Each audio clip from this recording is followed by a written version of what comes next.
Hello everyone, আমি আবরার শাহরিয়ার। আমি rejected তুখোরিয়ান্স গ্রুপের ফাউন্ডিং মেম্বার আর আমি তোমাদের ফিজিক্স ইনস্ট্রাক্টর। সো আজকে আমি তোমাদেরকে কি পড়াবো? আজকে আমি তোমাদেরকে পড়াবো হচ্ছে আমাদের ব্লক 3, আমাদের এই সিরিজের সূত্রের ব্লক 3।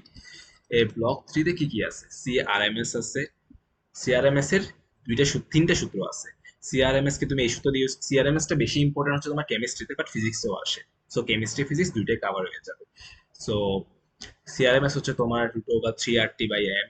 সিআরএমএস হচ্ছে তোমার আবার √3p/রো। এখানে একটা জিনিস মনে রাখবা, এখানে আর এর একক হচ্ছে তোমার কি? এসআই এককে। তোমার টি এর একক হচ্ছে কি? এসআই এককে। এম এর একক হচ্ছে তোমার কি? এসআই একক, মানে গ্রাম না, কেজি হবে, বুঝতে পারছো? গ্রাম না। পি এর এককে কি? এসআই এককে। আর ঘনত্বের একক কি? কেজি/মিটার কিউব, গ্রাম/সেন্টিমিটার কিউব না। তো ঘনত্বের এককটা কি হবে? এসআই এককে হবে, ঠিক আছে? এটা সবসময় মনে রাখবে, এটা বেশ ইম্পর্টেন্ট জিনিস। এই জিনিসটা যদি তুমি না জানো, তুমি কখনোই সঠিক আনসার বের করতে পারবে না। এটা শুরুর দিকে সব স্টুডেন্টে ভুল করে। তো বেসিক্যালি এটাই যে সিআরএমএস হচ্ছে তোমার এমন একটা ভ্যালোসিটি, যে ভ্যালোসিটিতে তোমার ওই, কি বলবো জিনিসটা, ওই যে একটা গ্যাসীয় সিস্টেম, ওই গ্যাসীয় সিস্টেমে যে অণুগুলো আছে সবাই ওই বেগে চলার চেষ্টা করে। তবে হ্যাঁ, সর্বোচ্চ সংখ্যক অণু কিন্তু ওই বেগে চলে না। সর্বোচ্চ সংখ্যক অণু যে বেগে চলে এটাকে কি বলে? সর্বোচ্চ সম্ভাব্য বেগ। ঠিক আছে? সি প্রবাবল দিয়ে লেখে। ওটা হচ্ছে তোমার 2RT/m হয় আর কি। যাই হোক, ওটা হচ্ছে তোমার 2RT/m হয়, বাট ওটা নিয়ে আমরা কথা বলবো না। আমরা কি বলছি এখানে? সিআরএমএস। এই আরএমএসটা তোমার শক্তি থেকে। ঠিক আছে? আমরা কি বলছিলাম? কেমিস্ট্রিতে সবসময় 3/2 nRT হয়, বেশি কেন? বাস্তব গ্যাস। তো ওটা দিয়ে আমরা লিখতে পারি যে 3/2 nRT সমান কি? ½ mv²। হাফ এমটা কত? গ্যাসে তোমার একটা গ্যাসের ভর হচ্ছে এম।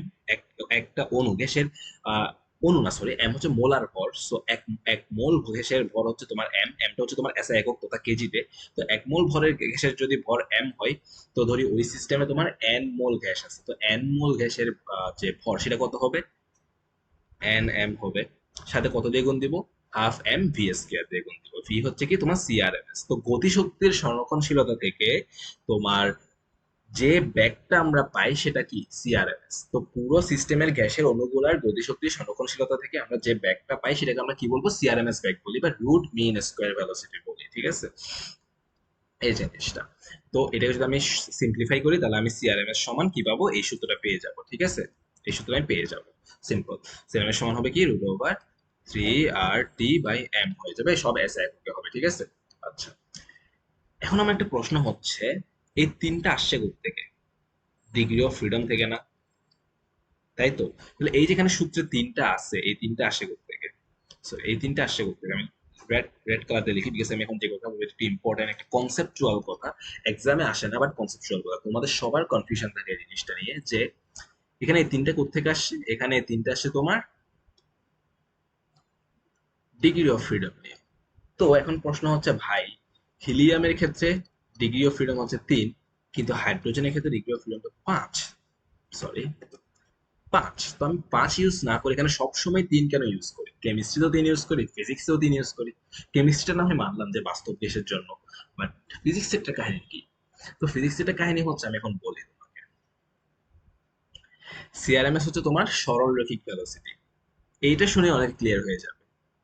ঠিক আছে? যেমন দেখো, তুমি বলি, এটা একটা এক্সিস সিস্টেম। তো এই এক্সিস সিস্টেমে তুমি যদি সরল রেখায় চলো, এটা হচ্ছে সিআরএমএস। আমরা কিন্তু সিআরএমএস দিয়ে অনেক কিছু বের করছি। কি কি বের করছি? তোমার গ্যাসের অণুগুলার গতি বের করছিলাম, ফিজিক্সেও করছি। তারপর তোমার সংঘর্ষের হার বের করছি, গড় মুক্ত পথ বের করছি। যেমন এটা একটা অণু, এটা একটা অণু, এরা যখন সংঘর্ষে পতিত হয়েছে, সংঘর্ষে পতিত হওয়ার এরা যে দ্রুত অতিক্রম করছে, এটাকে গড় মুক্ত পথ বলে, এগুলোও বের করছি। সব ক্ষেত্রে যদি চিন্তা করে দেখো যে এটা কিন্তু চলন গতি, সরল রৈখিক গতি। ঘুরতে ঘুরতে সংঘর্ষ হয়েছে কখনো? এই দেখো, এটাও ঘুরতেছে, এটাও ঘুরতেছে, ঘুরতে ঘুরতে কখনো সংঘর্ষ হয়েছে? বা সংঘর্ষের ক্ষেত্রে ঘূর্ণন গতিটা কোনো প্রভাব রাখছে? রাখে নাই। বা রাখলেও আমরা ওইটাকে কি করতেছি না? কাউন্ট করতেছি না। সো আমরা যখন সিআরএমএস ভেলোসিটি নিয়ে আলোচনা করি, তখন আমরা কি কাউন্ট করি? শুধুমাত্র চলন গতি বা শুধুমাত্র যে সরলরৈখিক গতিটা আছে আমরা ওইটা কাউন্ট করি। আমরা কোনো ধরনের ঘূর্ণন বা কোনো ধরনের কম্পন কাউন্ট করি না, আর ওটা কোনো প্রভাবও রাখে না। ইমাজিন, সংঘর্ষ হচ্ছে কেন? একটা বস্তু সরল রেখায় এসে ধাক্কা দিচ্ছে, এই জন্য তো সংঘর্ষ হচ্ছে। তো সরল রেখার ধাক্কার মধ্যে ঘূর্ণন গতির কোনো কাজ আছে? কোনো কাজই নাই। সো যেটা কোনো কাজই নাই, আমার ওটা তো নেওয়ার কোনো প্রয়োজন নাই। সো আমার কাজটা শুধু সরলরৈখিক গতি, তো আমি নিচ্ছি শুধু সরলরৈখিক গতি, যার কারণে আমার এখানে আমি 3 ইউজ করছি। কারণ কি?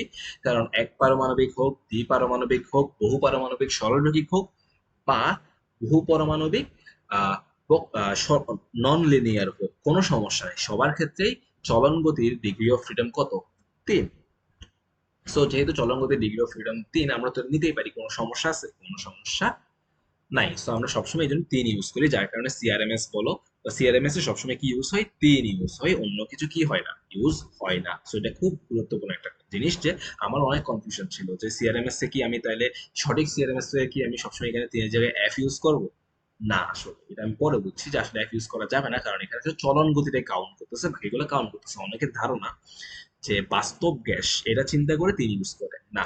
কেমিস্ট্রিতে বাস্তব গ্যাস ঠিক আছে, সমস্যা নাই, বাট ফিজিক্সের ক্ষেত্রে যদি তুমি তিন ইউজ করো, তার কারণ হচ্ছে এটা চলন গতি কাউন্ট হচ্ছে, বাস্তব গ্যাস না, চলন গতি কাউন্ট হচ্ছে, অন্যগুলো কাউন্ট হচ্ছে না। এটাই। তো আজকে এই পর্যন্তই। নেক্সট ক্লাস থেকে আমরা, খুব তোমাদের জন্য একটা গুড নিউজ, যে তোমরা হয়তো আসলে অনেকে প্রবলেম সলভিং ভালোবাসো, জাস্ট থিওরি পছন্দ করো না, বাট প্রবলেম সলভিং তোমাদের অনেক পছন্দ। সো তোমাদের জন্য গুড নিউজ যে আগামী ক্লাস থেকে আমরা প্রবলেম সলভিং এ চলে যাচ্ছি। তোমাদেরকে আমি এই টপিক রিলেটেড 8টা প্রবলেম, সুন্দর সুন্দর 8টা প্রবলেম সলভ করাবো। আর এই প্রবলেম সলভ করানোর পরে তোমাদেরকে আমি 9 নাম্বার আরেকটা প্রবলেম দিব। ওই প্রবলেমটা হচ্ছে তোমার একটু তাপগতিবিদ্যারও কনসেপ্ট আছে, যার কারণে আমি এখানের মধ্যে পড়াচ্ছি না। সো ওই প্রবলেমটা আমি আলাদাভাবে তোমাদেরকে আপলোড দিয়ে দিব, ওটা তোমরা সলভ করবে, এটা আমি সলভ করে দিব না। কারটা আনসার সঠিক হয়েছে, কারটা বলেছে, এটা আমি কমেন্টে বলে দিব। বাট এটা ছাড়া আমি তোমাদেরকে 8টা প্রবলেম করাবো। এরপরে এই রিলেটেড 8টা প্রবলেম করলে তোমাদের সব কনসেপ্ট ক্লিয়ার হয়ে যাবে, ঠিক আছে? আর ততদিন পর্যন্ত ভালো থাকো, সুস্থ থাকো, রিজেক্টেড ডকুমেন্টসের সাথেই থাকো, আর আমাদের পরবর্তী প্রবলেমের ভিডিওর জন্য ওয়েট করো। ধন্যবাদ।